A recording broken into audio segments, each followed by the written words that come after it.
Hello guys, good afternoon. मैं रेखा करते YouTube channel में आपका स्वागत करती हूँ। आज तक मैंने जैसे कि हमने कौन कौन सी वीडियोस देख लिए थे, नदिया वाले और मध्य प्रदेश की जनरल इन्फॉर्मेशन वाले वीडियोस अगर नहीं देखे तो वहाँ जाके देख सकते हैं। नदिया हो गए और मध्य प्रदेश का प्राकृतिक विभाजन, ये मैंने वीडियो अपलोड कर दिया। अगर नहीं देखे तो डिस्क्रिप्शन में लिंक मिल जाएगी, वहाँ से आप देख सकते हैं। आज देखेंगे मध्य प्रदेश पर्वत एवं पर्वतमालाएं। मध्य प्रदेश एमपीपीएससी प्री से बहुत से क्वेश्चन पूछा जाता है। मध्य प्रदेश में 33% तक एमपी से क्वेश्चन पूछे जाते हैं एमपीपीएससी प्री में। कहाँ पे? एमपीपीएससी प्री में। अभी जैसे कि यूनिट है, यूनिट 4 में दिया गया है मध्य प्रदेश का भूगोल। क्या दिया गया है? मध्य प्रदेश का भूगोल। इसमें हमने देख लिया है नदिया वाला टॉपिक। नदिया वाला टॉपिक में हमने देख लिया है कि नदियाँ कौन से जिले से कहाँ किस तरह प्रवाहित होती है, देख लिया है। और नदियाँ बने जलप्रपात भी देख लिए हैं। और हमने मध्य प्रदेश की जनरल इन्फॉर्मेशन देख लिया है। अगर आप वो वीडियो नहीं देखे तो वो जाके देख लीजिएगा।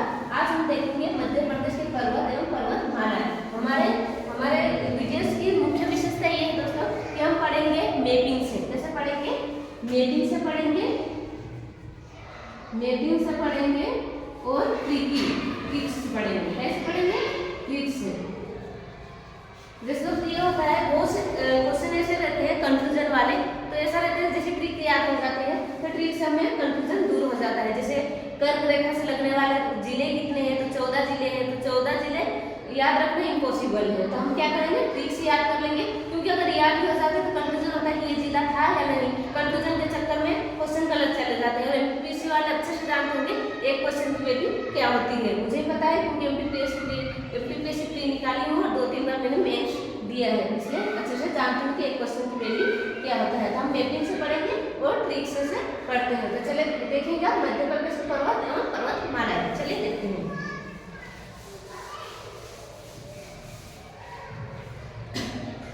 हम बना लेंगे मध्य प्रदेश का मैप इस टाइप से। ये हमारा क्या है? मध्य प्रदेश हम ये ड्रॉ करते आना चाहिए, क्योंकि हम एमपीएससी की तैयारी कर रहे हैं तो हमें मेंस में लिखने के लिए आ सकते हैं। अगर छोटा सा मैप बना देते तो अच्छे नंबर मिल सकते हैं। हम देखेंगे हमारे मध्य प्रदेश में कितनी पर्वतमालाएं हैं। मध्य प्रदेश में 2 पर्वतमालाएं हैं। यहाँ से पर्वतमाला स्टार्ट होती है। ये कौन सी है? ये सतपुड़ा पर्वतमाला है। कौन सी है? सतपुड़ा की। सतपुड़ा पर्वतमाला है।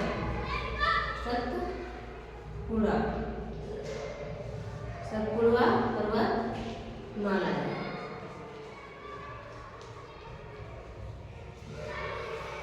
ये होगी एक, और यहाँ से स्टार्ट हो जाएगी। यहाँ से स्टार्ट से पूरी पर्वतमाला कौन सी आ जाएगी?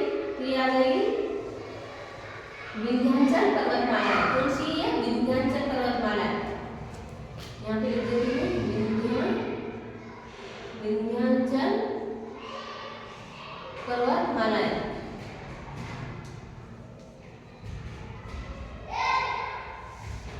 हम वही पढ़ेंगे जो एग्जाम में पूछा जाता है, फालतू चीजें हम अवॉइड कर देंगे। ठीक है? हम देखेंगे कितने पर्वतमाला है। 2 पर्वतमाला है मध्य प्रदेश की, सतपुड़ा पर्वतमाला है और विंध्याचल पर्वतमाला है। विंध्याचल पर्वतमाला, सतपुड़ा पर्वतमाला देखा जाए तो हिमालय पर्वत से भी प्राचीनतम है, यानी मतलब उनसे भी पुरानी पर्वतमालाएं है। कौन सी? विंध्याचल पर्वतमाला। किससे सबसे पुरानी है? तो हिमालय पर्वत से भी पुरानी कौन सी माला है? विंध्याचल पर्वतमाला है। हम देखेंगे विंध्याचल पर्वतमाला को कितने भागों में विभाजित किया गया है? 3 श्रेणी में विभाजित है। कितने? 3 श्रेणी में विभाजित है।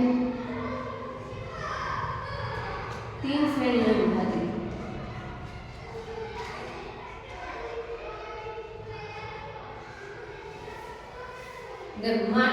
ये यहाँ तक मान लो ये कौन सी? विंध्याचल श्रेणी। विंध्याचल श्रेणी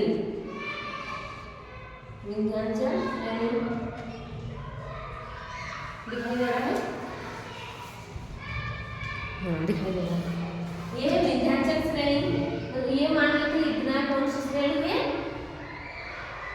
भांडेर की श्रेणी, कौन सी? भांडेर की श्रेणी,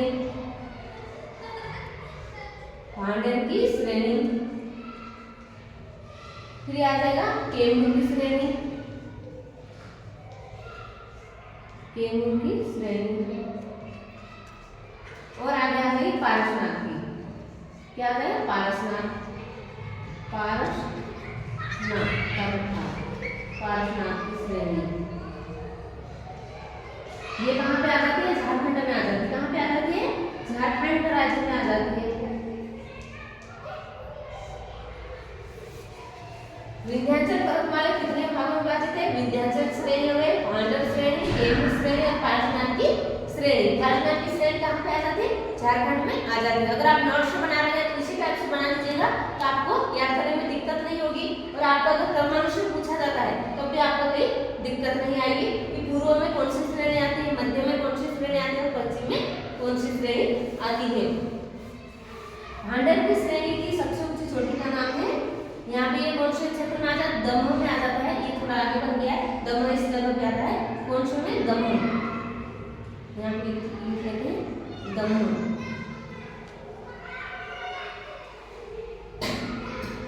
दमोह में कौन सी सबसे ऊंची चोटी है? यहाँ पे बना लेते हैं सद्भावना की चोटी, मतलब ये चोटी बना लेते हैं, क्या है? पर्वत है। यहाँ पे कौन सी? विंध्याचल पर्वत श्रेणी की सबसे ऊंची चोटी का नाम क्या है? सद्भावना चोटी, सद्भावना, सद्भावना की चोटी। उसे गुडविल की चोटी भी कहा जाता है, गुडविल, गुडविल की चोटी। अगर जैसे पूछा जाए कि विंध्याचल पर्वत श्रेणी की सबसे ऊंची चोटी का नाम क्या है, तो सद्भावना की चोटी, और उसका दूसरा नाम क्या है? गुडविल की चोटी। ठीक है, फिर हम देख लेंगे केमूर श्रेणी कौन से किसका जल विभाजन का काम करती है। तो ये विंध्याचल पर्वतमाला है, जो संपूर्ण विंध्याचल पर्वतमाला है, ये इसका कौन सी नदियों का जल विभाजन का कार्य करती है? जल विभाजन का कार्य, जल विभाजन ये करती है गंगा एवं नर्मदा नदी का, गंगा एवं नर्मदा नदी का।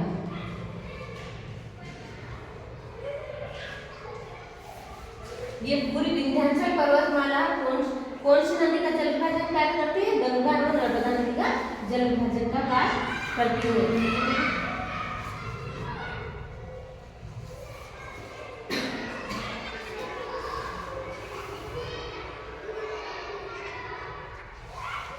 हम देखते हैं केमूर श्रेणी, केमूर श्रेणी किसका जल विभाजन काम करती है? ये केमूर श्रेणी किसका करती है? तो सोन एवं यमुना नदी का, सोन एवं यमुना नदी का।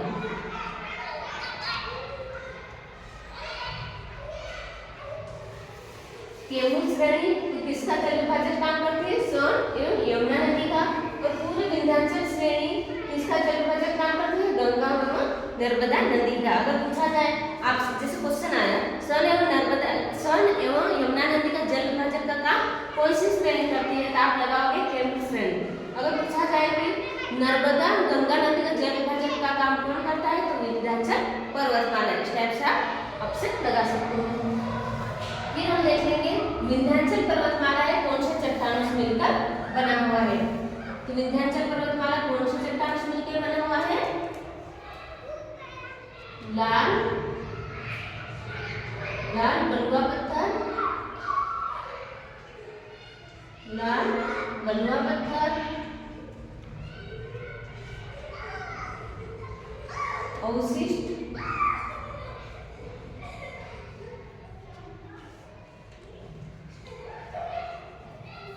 लाल बलुआ पत्थर अवशिष्ट पत्थरों से निर्मित हुआ है।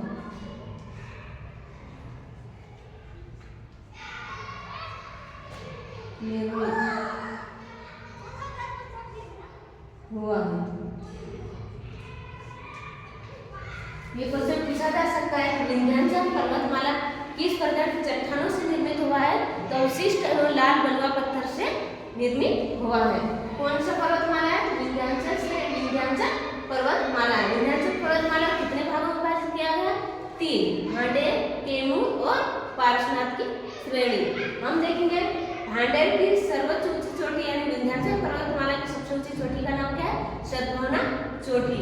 और इसका सेकंड नाम क्या है? गुडविल की चोटी। ठीक है। तो पार्श्वनाथ का पठार कहाँ पे आ जाता है? झारखंड में आ जाता है। कैमूर की श्रेणी कौन कौन किसका जल विभाजन? सोन और यमुना नदी का जल विभाजन काम करती है। और विंध्याचल पर्वतमाला नर्मदा और गंगा नदी का जल विभाजन का काम करती है। और कौन कौन से चट्टान से? लाल बलुआ पत्थर अवशिष्ट पत्थर से मिलकर बनी हुआ है।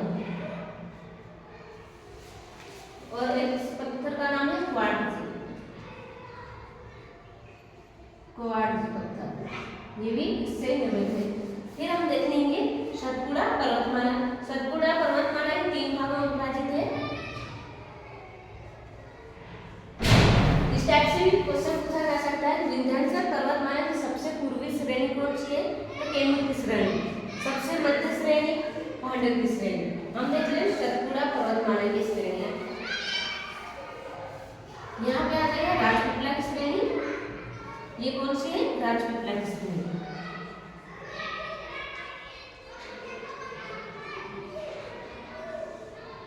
राजपीपला की श्रेणी।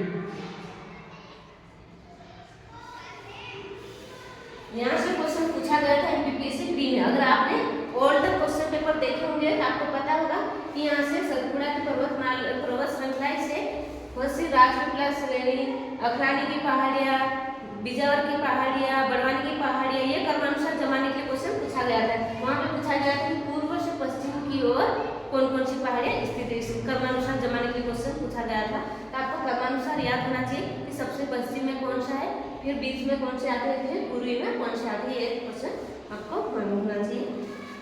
राजपीपला की श्रेणी, ये राजपीपला की श्रेणी यहाँ पे कौन कौन सी पहाड़ियाँ आती है, मैं आपको बता देती हूँ। प्रथम होगा ये सबसे पश्चिमी है। कौन सा है? सबसे पश्चिमी श्रेणी कौन सी है? राजपीपला की श्रेणी। यहाँ पे आ जाएगी राजपीपला की श्रेणी। मान लो यहाँ पे आ जाएगी अखरानी की पहाड़ियाँ। नंबर 8 पे लिख देती हूँ। यहाँ पे आ जाएगी अखरानी की पहाड़ियाँ। अखरानी की पहाड़ियाँ, अखरानी की पहाड़ियाँ।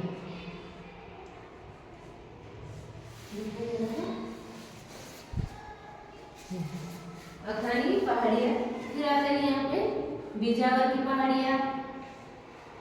कौन सी आ जाएगी? ये आ जाएगी प्रथम नंबर पे, ये आ जाएगी सेकंड नंबर पे, थर्ड नंबर पे आ जाएगी बिजावर की पहाड़ियाँ। बिजावर की पहाड़ियाँ। बिजावर की पहाड़ियाँ।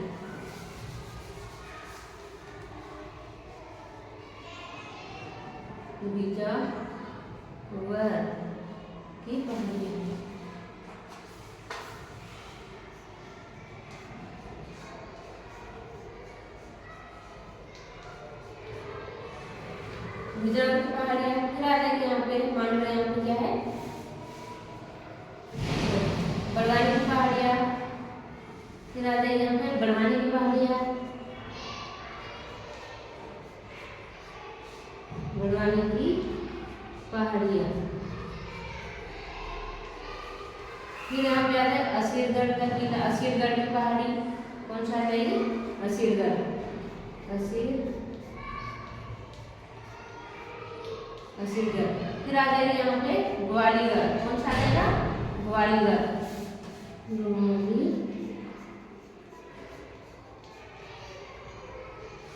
ग्वालीगढ़।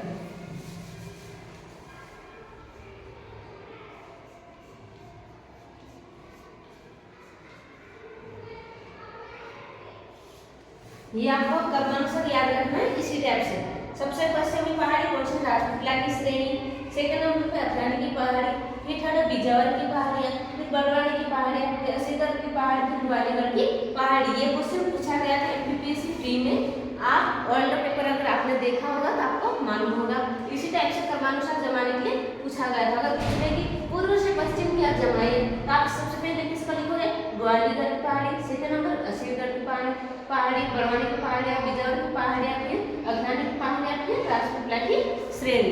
अगर पूछा आपको पश्चिम से पूर्व की ओर जमाए तो आप लिखोगे राजपीपला की श्रेणी, अखरानी की पहाड़ियाँ, बीजावर की पहाड़ियाँ, बड़वानी की पहाड़ियाँ, असीलगढ़ की पहाड़ी और ग्वालीगढ़ की पहाड़ी। इस टाइप से आपको क्रमानुसार याद होना चाहिए। असीलगढ़ की पहाड़ी को कहा जाता है दक्षिण का प्रवेश द्वार। क्या कहा जाता है इसे? दक्षिण का प्रवेश द्वार, दक्षिण का प्रवेश द्वार।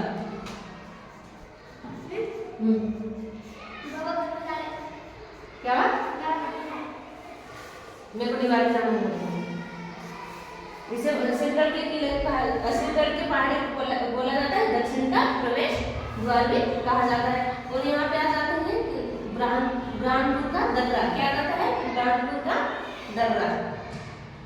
ब्राह्मणपुर को भी दक्षिण का प्रवेश द्वार कहा जाता है। फिर हम देखेंगे यहाँ पे आ जाते हैं महादेव श्रेणी। कौन से आ जाते हैं? महादेव की श्रेणी, महादेव की श्रेणी ये आ जाती है महादेव की श्रेणी। इसकी सबसे ऊंची चोटी का नाम क्या है? धूपगढ़ की चोटी। विंध्याचल सतपुड़ा पर्वतमाला की कितनी श्रेणियां हैं? 3। राजपीपला की श्रेणी, महादेव की श्रेणी और मेघल श्रेणी। तो महादेव की श्रेणी की सबसे ऊंची चोटी का नाम है धूपगढ़ की चोटी। क्या नाम है इसका? धूपगढ़ की चोटी। यहाँ पे लिख देते हैं महादेव श्रेणी। महादेव श्रेणी में आते हैं धूपगढ़ की चोटी, धूपगढ़ की चोटी। इसकी ऊंचाई 1350 मीटर। मध्य प्रदेश की सबसे ऊंची चोटी का नाम क्या है? धूपगढ़ की चोटी। उसकी ऊंचाई कितनी है? 1350 मीटर।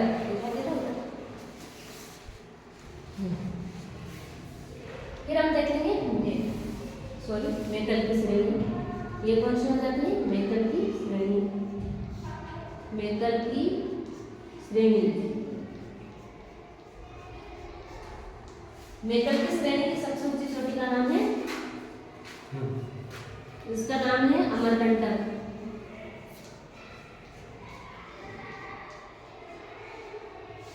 इसकी ऊंचाई है 1127 किलोमीटर, 1127 मीटर। हम देख लेंगे सतपुड़ा पर्वतमाला के 3 भागों में विभाजित है। लास्ट वाली राजपीपला की श्रेणी, महादेव की श्रेणी और मेटल की श्रेणी।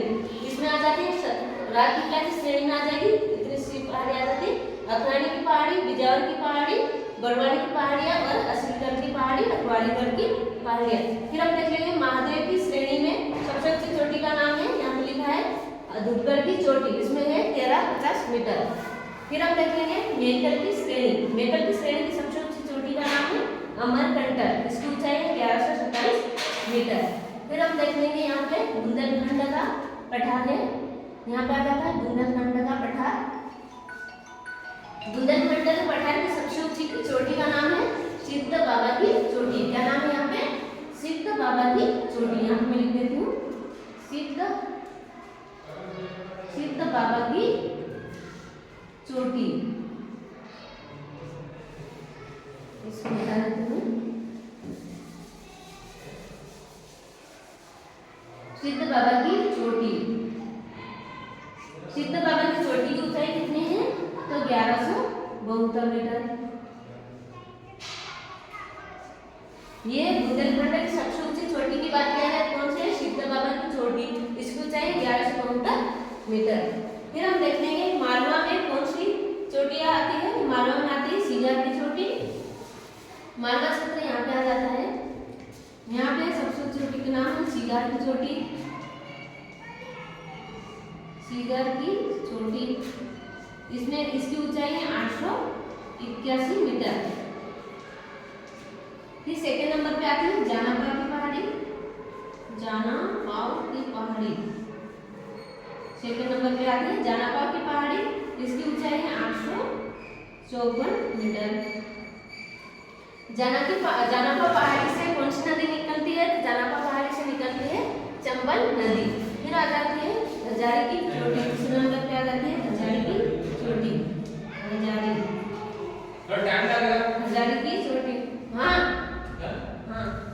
इसके आ जाते हैं 840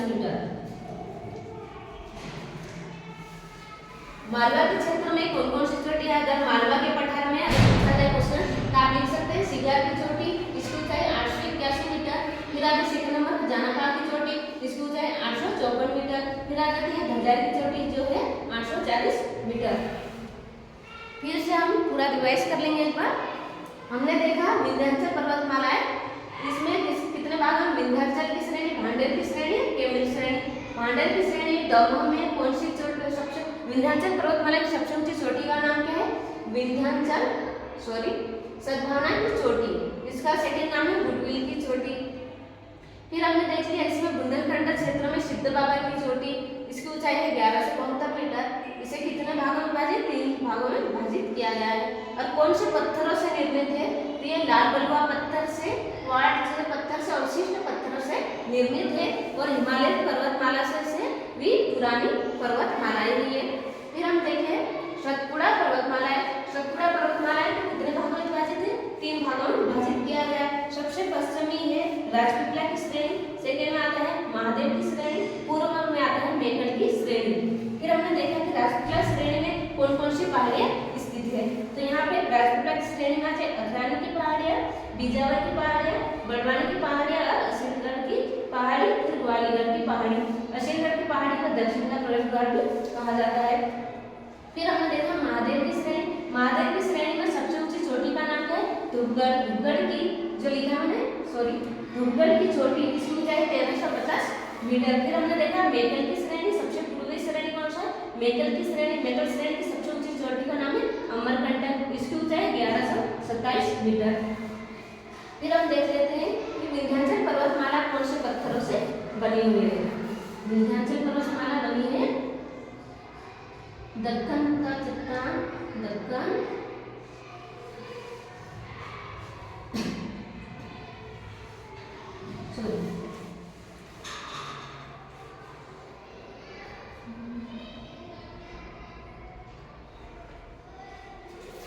ग्रेनाइट,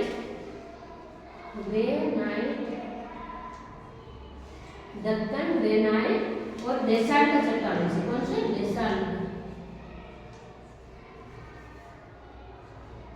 बेसाल्ट का चट्टानों से निर्मित है। चट्टानों से निर्मित।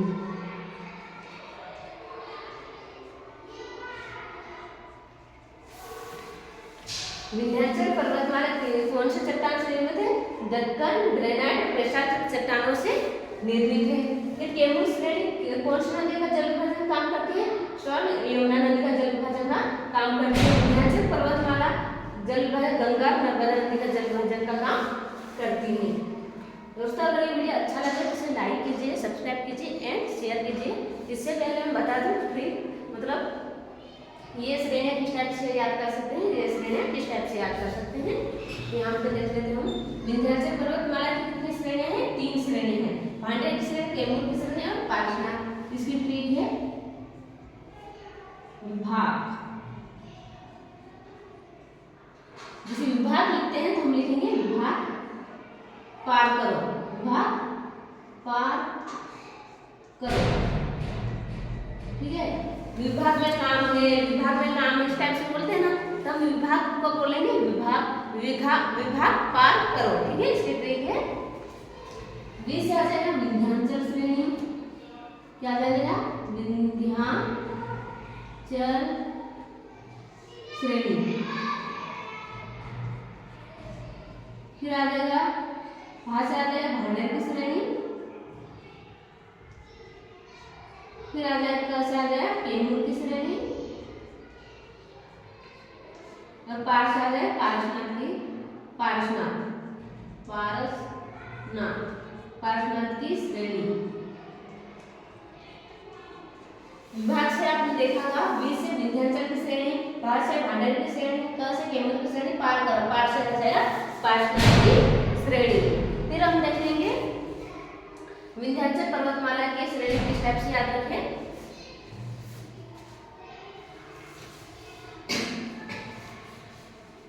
इसको मैं क्लिक कर देती हूँ। इसकी ट्रिक है विंध्याचल वाले राम अमर है, राम अमर है। राम से आ जाएगा राजपीपला की श्रेणी, यह आ जाएगा राजपीपला की श्रेणी, राजपीपला की श्रेणी। म से आ जाएगा महादेव की श्रेणी, महादेव की श्रेणी।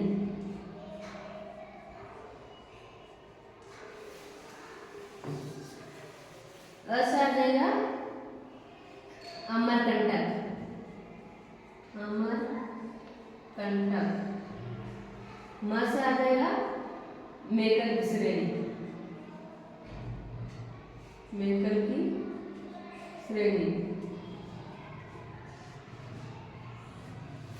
राम से रा से आ जाएगा राजपीपला की श्रेणी, म से महादेव की श्रेणी, अ से अमरकंटक चोटी, क्या है अमरकंटक चोटी है। म से आ जाएगा मेकल की श्रेणी। इस टाइप से आप ट्रिक से याद करना चाहे तो ट्रिक से याद कर सकते हो, तो इस टाइप मैप से आप, अगर आपको मैप से याद होगा तो बहुत ही ज़्यादा बेटर है, अगर ट्रिक रटने की जरूरत नहीं पड़ेगा तो मैप से इस टाइप से याद कर लेते हो। तो दोस्तों प्लीज़ शेयर कर दीजिएगा, क्योंकि बहुत मेहनत लगती है और 25 से 30 व्यू आते हैं, बहुत बुरा लगता है।